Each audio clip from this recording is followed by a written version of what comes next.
Alrighty, here we go. Episode 3. We're using El Cuckoo. Are you there? Thank you. Tony Ferguson, El Cuckoo. This man at one point won 12 fights in a row. Last fight being Donald Cowboy Cerrone. Last fight he won being Donald Cowboy Cerrone. And since then, El Cuckoo has not won a fight in the UFC. He has 8 losses in a row, which I think is the highest on this list. I think so. I might be wrong on that. Hold on, let's see if we can hit him with a signature move. We want a signature move. Ooh. Hold on. Got him. There we go. It's crazy, man. And I think the hardest part about Tony Ferguson, right? It's the hardest part about Tony is the man went from, see if we can hit him with his darts. Went from, nope.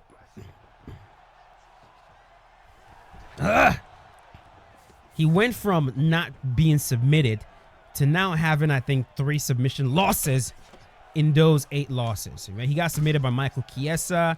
He got guillotined by Nate Diaz, if I remember correctly.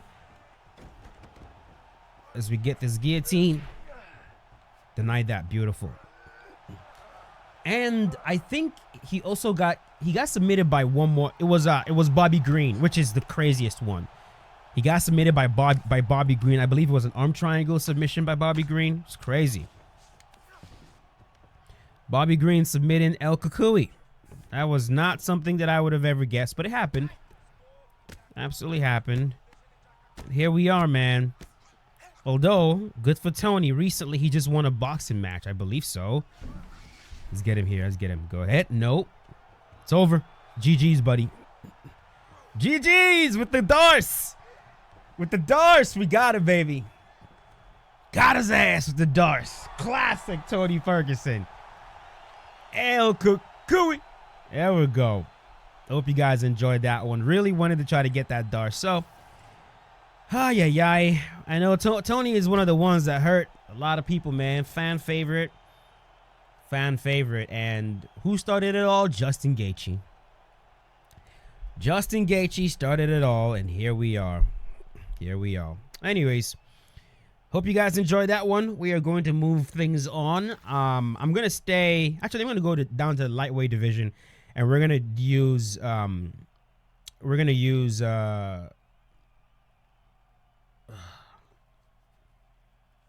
drawing a blank on who I'm going to use. I'll figure it out. My brain's not totally working today. I'll figure it out, okay? Yeah. Alrighty, boys. Here we go. We are in the lightweight division. We just got done using El Cuckoo in this exact same weight class. So here we go. Man, I was able to get a darts with Tony Ferguson, which is like very exciting for me. Imagine if I could get like something crazy with Showtime. Here we go. Anthony Showtime Pettis. My rule is, man, if they lose up to 3 in a row, they got to be on this list. And Showtime Pettis started off at one point winning quite a few matches, defeating some very, very high-level lightweights at the time, guys like Benson Henderson, Gilbert Melendez. But then he ran into, of course, he beat Donald Cerrone multiple times. He beat Benson Henderson twice as well, I believe. Was it 3 times? I think he fought Benson Henderson 3 times and beat him all times. I know he fought him in the WEC.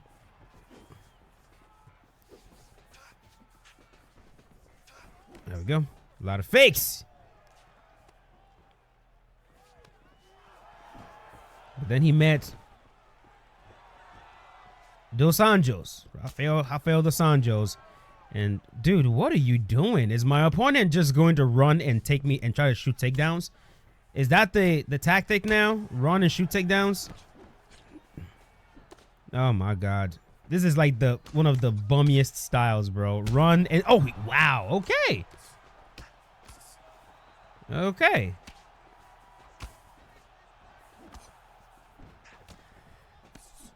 All right. Maybe getting... Ooh, I'm tired too, man. Maybe rocking me just gave him like a sense of security.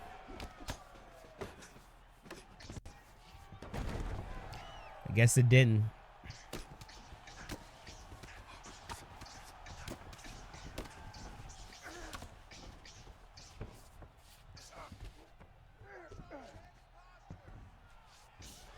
Yep. Got yourself in trouble now, buddy. Nope. Oh, come on.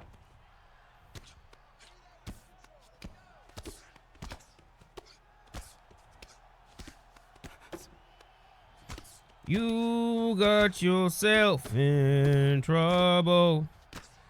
Man, there was a time that Anthony Showtime Pettis was a puzzle with his taekwondo. Beautiful kicks, and not just that, he wasn't the guy that you can just say, you know what, let me just take him down. It will be an easy time. Showtime has a very, very active and very dangerous guard. Oh my God, bro. This is really what we're doing today? That's really what we're doing. Okay.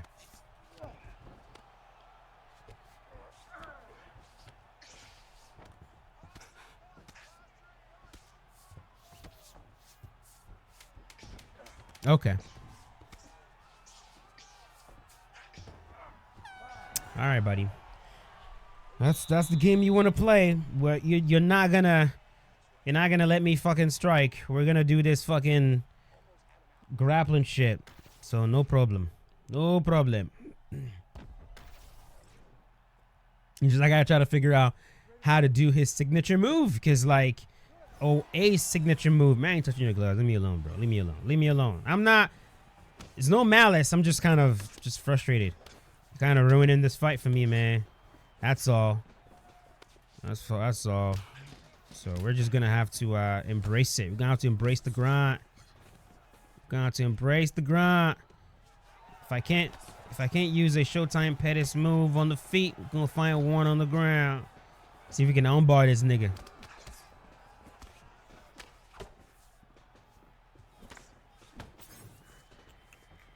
Oh my God. He is so frustrated with the freaking running. With the running. Money, money, money, money, money. Honestly, I'm gonna say this. You get to a point in this game, you get to a certain level in this game, and the most dangerous thing that can happen to you in a fight is you getting bored. Honestly, I know there's certain players out there that can relate. There's certain players that like, it's like, bro, I'd rather be getting my ass whooped than get bored in a fight. And this man is, I'm just fucking bored, bro. And look, when you're not very good at this game, I know, oh, come on. Playing someone who's backing up all the time, like when you're not very, very good, playing someone who's backing up all the time is okay for you, because you're just like, at least I'm not getting attacked. At least I'm having time to think and having time to plan. I'm having time to have this super slow style of fight that feels more realistic to me. No, but like, in my opinion, when you get to a certain level, that just becomes kind of boring, because like, I can operate at a high level when the fight is fast paced. There we go. Give me this fucking arm bar. You know what I mean? I can think fast. And it's just more entertaining that way. No. No. We're locking in this armbar, buddy. We're locking at least one in. There you go. Check. Anthony Pettis move. Check.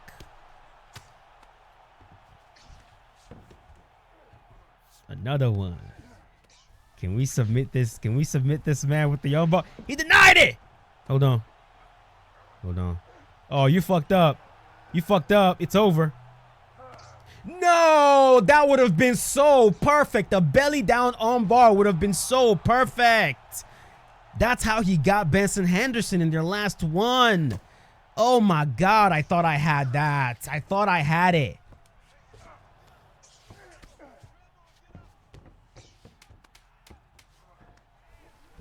I'm gonna go for it. I got it.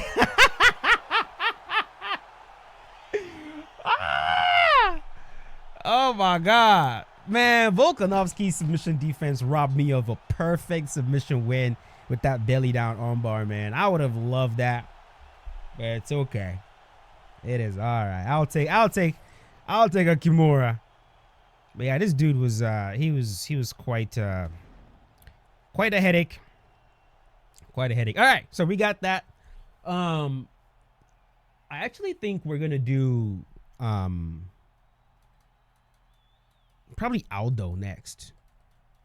Probably gonna do Jose. Yeah, let's try to do Jose Aldo. Sorry, Aldo. Sorry, bro. Okay, we got Jose Aldo. Jose Aldo in the featherweight division. One of the greatest featherweights on the planet. I mean, I wouldn't say he's a featherweight GOAT right now. The featherweight GOAT has probably been shifted to Alexander Volkanovski just because of the quality of opponents that Volkanovski has defeated. But Aldo, make no mistake about it, there was a time when Jose Aldo was the standard in that weight class. And he is still very, very freaking good. He's a pound-for-pound great, always will be. He's a legend. You know, this man ruled that weight class until you know who showed up. Until one Irish man, one brass, confident, highly skilled Irish man showed up in the UFC and said, "Mr. Aldo, I have come for your belt." And Jose Aldo said, "No, no, no, no. You are the joker of this weight class." And Conor said to him, "No, no, no, no. You are a decision machine." And Aldo said, "No, I am just a machine." And of course, Conor went out there, knocked him out.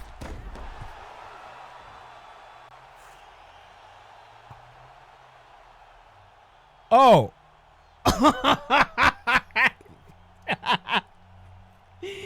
I did not even have time to freaking talk about that. There's so much to talk about Jose Aldo. Oh my God. Look, maybe it's for the best. We don't need to discuss Aldo's 3 losses in a row. We don't got to discuss that. Yes, he lost to Conor. Then he beat Frankie Edgar. Then he lost to Max Holloway twice.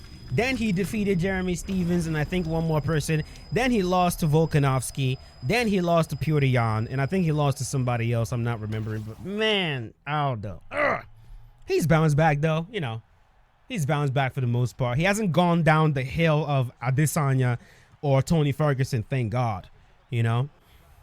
But yeah, there you have it. That was a very, very fast fight with Jose Aldo, but I'll take that. Let's go use Renan Barao and call this series, all right? All right, boys. This is where we're going to end it. We're using Renan Barao. Renan Barao is very similar to Jose Aldo in terms of style. Of course, where they from, both from Brazil. Oh, my God. Hold on.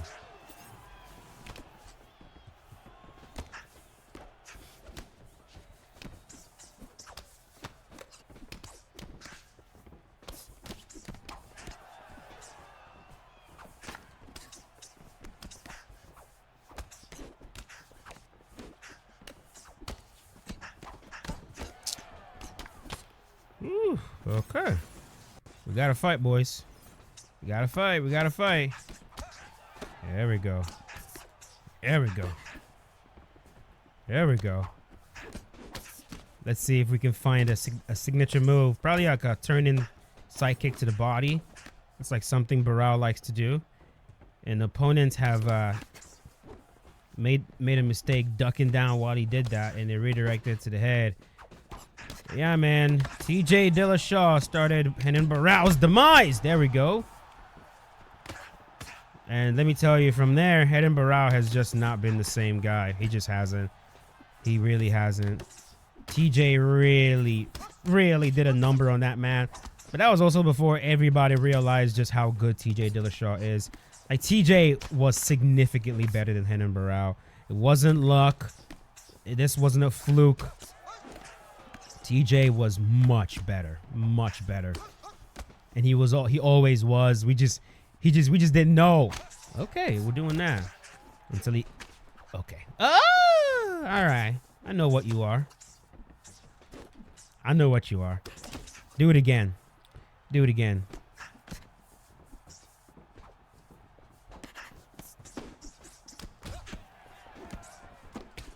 Yeah. Yeah. No. I'm not dumb.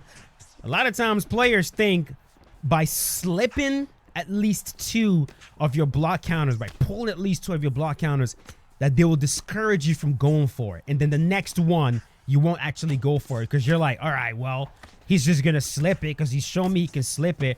But y'all don't know me. Y'all don't know me. If you're slipping it and not countering, I am not scared. There we go. The only time I'm scared is if you slip and counter. And I'm like, okay. But no. If all you're doing is just slipping it, then I know that you're not. There you go. There's my signature strike. You'd be like, man, you're not as oh.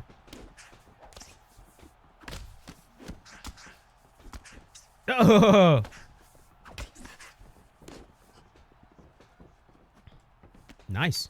Double slip. Nice. Boom. Very good. I am handling his Purion quite well, I must say. But I have to match his aggression. In the first round, he came out like hard, you know, and in this game, bro, you can't just like someone is like fucking going at you and you don't match the aggression. That's how you get yourself in trouble. Got to match the aggression.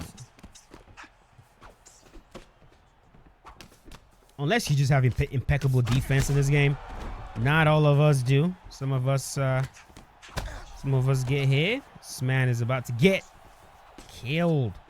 Doesn't he have the one to the head? What the fuck? What the fuck? What the fuck? What the fuck? Hey!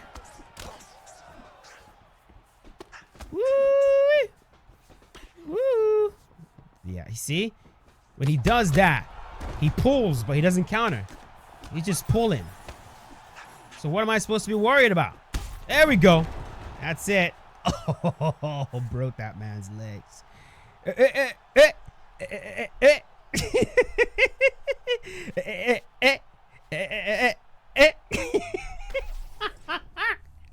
Good job, Barao. Good job. Very good job. So there you go, man. We are going to end it right here with Renan Barao. Hope you guys enjoyed this series, man. It was just a little something to do to pass the time.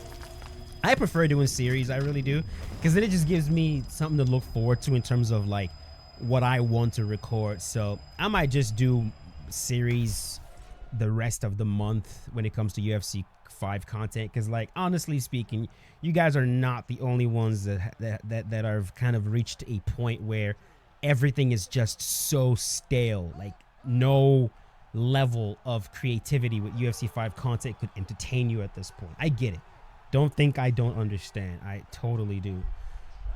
You know, hopefully UFC 6 is not too far away now. You know, that would be good. That would be very good. But yeah, thanks again for watching.